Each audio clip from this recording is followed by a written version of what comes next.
తానొకటి తలిస్తే దైవమొకటి తలిచింది. తండ్రి ఎర్రన్న అకాల మరణం చెందాడు. దీంతో తండ్రి ఆశయాల కోసం, తండ్రిని నమ్ముకున్న వారి కోసం తనకు ఏమాత్రం అనుభవం లేని రాజకీయాల్లోకి అడుగుపెట్టాడు రామ్మోహన్ నాయుడు.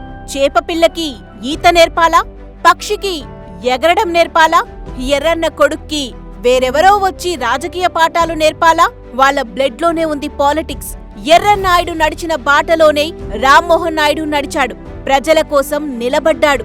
ఎన్నికల్లో పోటీ చేశాడు. ఎంపీగా గెలిచి పార్లమెంటులో అడుగుపెట్టాడు. అతి చిన్న వయసులో పార్లమెంటుకి ఎన్నికైన రెండవ వ్యక్తిగా గుర్తింపు కూడా పొందాడు. పార్లమెంటుకు వెళ్లామా, సైలెంట్ గా కూర్చున్నామా, క్యాంటీన్కి వెళ్లి ఫుడ్ తిన్నామా, ఇంటికి వచ్చామా అన్నట్టు కాకుండా మొదటి రోజు స్పీచ్ తోనే అదరగొట్టేశాడు. రాష్ట్రం కోసం తెలుగోడి గళం విప్పితే ఎలా ఉంటుందో చూపెట్టాడు. నొప్పి తెలియకుండా వాత పెట్టడం ఎలా ఉంటుందో రామ్మోహన్ నాయుడు నార్త్ వాళ్ళకే నేర్పించాడు. మొత్తానికి లోక్సభలో ఎర్రన్నాయుడు లేని లోటు తీర్చాడు.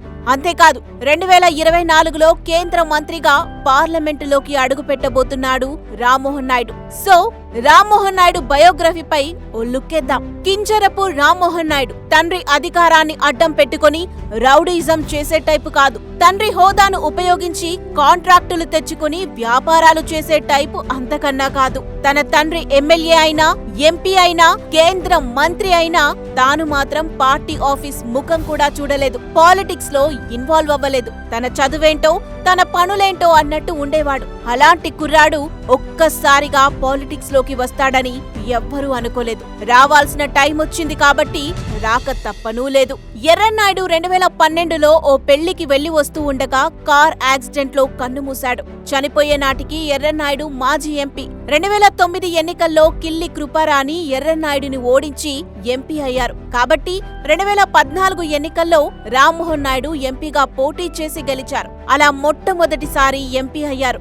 ఎర్రన్నాయుడు చనిపోయే సమయానికి రామ్మోహన్ నాయుడు ఢిల్లీలోని ఓ కంపెనీలో ఉద్యోగం చేస్తున్నాడు. తండ్రి మరణ వార్త విని షాక్ అయ్యాడు. హుటాహుటిన స్వస్థలానికి చేరుకున్నాడు.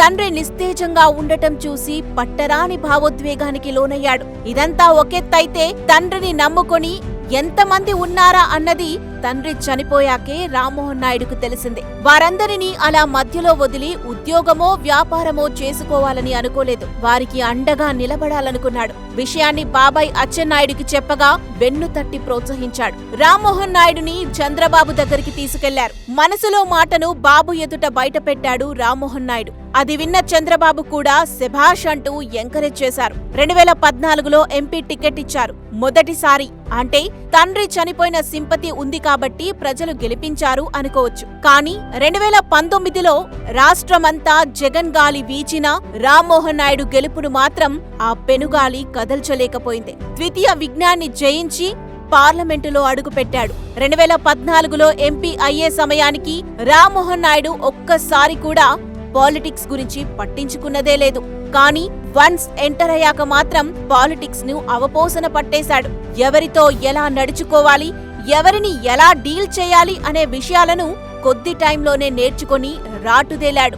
పార్లమెంటులో మొదటి స్పీచ్ ఇవ్వటమే హిందీలో మాట్లాడి అందరినీ ఆశ్చర్యపరిచాడు. పైగా తడబాటు, తత్తరపాటు అనేవి లేకుండా అనుభవమున్నవాడిలా మాట్లాడాడు. దీంతో రామ్మోహన్ నాయుడు అయితే మనం అనుకున్న విషయాన్ని సూటిగా, సుత్తి లేకుండా చాలా చక్కగా చెప్పగలడని భావించారు చంద్రబాబు. అందుకే లోక్సభ అవిశ్వాస తీర్మానం ప్రవేశపెట్టినప్పుడు మాట్లాడే అవకాశాన్ని రామ్మోహన్ కిచ్చారు. వచ్చిన అవకాశాన్ని చక్కగా ఉపయోగించుకున్నాడు ఈ సిక్కోలు సింగం. పార్లమెంటులో దిగ్గజ నాయకులుంటారు, మహామహులు కొలువై ఉంటారు. కేంద్ర మంత్రులు ఒక పక్క, ప్రధానమంత్రి మరో పక్క. అలాంటి సభలో సీనియర్లు సైతం మాట్లాడేందుకు జంకుతారు. కానీ రామ్మోహన్ నాయుడు మాత్రం రాష్ట్రం తరపున చాలా ఎమోషనల్ స్పీచ్ ఇచ్చారు. రామ్మోహన్ నాయుడు మాట్లాడుతుంటే బీజేపీ నేతలు సైతం చూస్తుండిపోయారు. రామ్మోహన్ నాయుడు మాట్లాడుతున్నంత సేపు టీడీపీ ఎంపీలు బల్లలు చరుస్తూనే ఉన్నారు. తాను మాట్లాడటం అయిపోయి సభలో నుండి బయటకు వచ్చాక బీజేపీ ఎంపీలు సైతం శభాష్ అని భుజం తట్టి మెచ్చుకున్నారంటే ఇక చంద్రబాబు ఏ రేంజ్లో మెచ్చుకొని ఉంటారో చెప్పాలా. ఆ అవిశ్వాస తీర్మానం మాత్రం రామ్మోహన్ నాయుడు పొలిటికల్ కెరియర్లో మర్చిపోలేని రోజుగా ఉండిపోతుంది.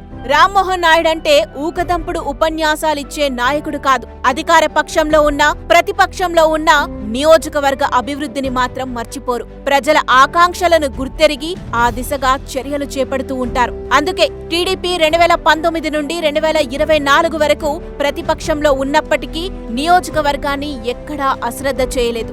ఎంపీ నిధులు వినియోగించి తన పరిధిలో తాను అభివృద్ధి పనులు చేస్తూనే ఉన్నారు. అందుకే శ్రీకాకుళం పార్లమెంటు పరిధిలో రామ్మోహన్ నాయుడికి ఫాలోయింగ్ ఏమాత్రం తగ్గలేదు.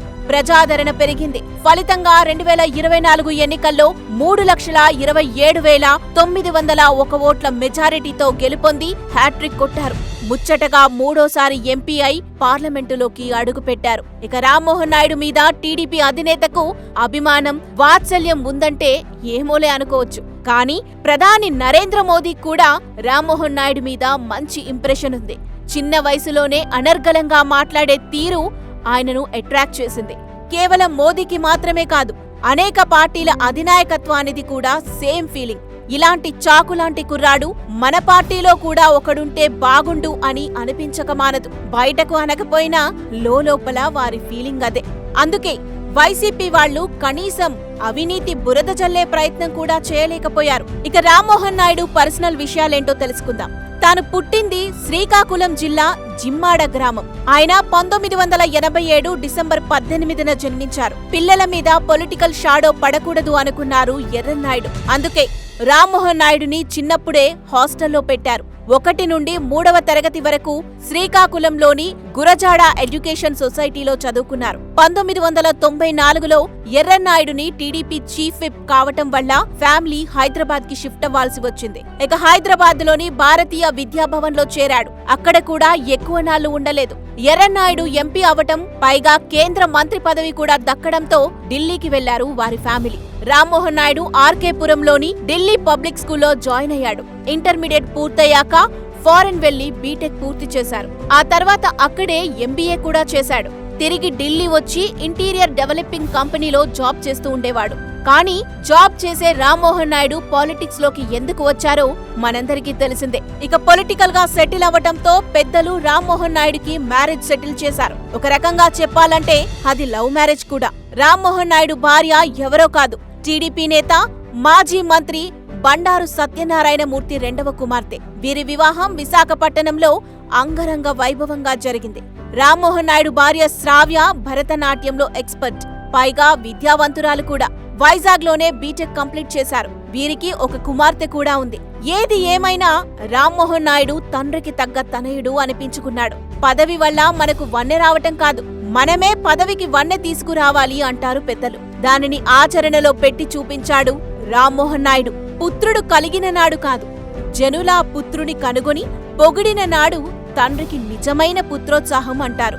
ఎర్రన్నాయుడు బ్రతికి ఉంటే తప్పకుండా పుత్రోత్సాహంతో ఉబ్బి తబ్బిబ్బయ్యేవాడు. పార్లమెంటులో మాత్రం రామ్మోహన్ నాయుడు ఎర్రన్నాయుడు లేని లోటు తీర్చాడు.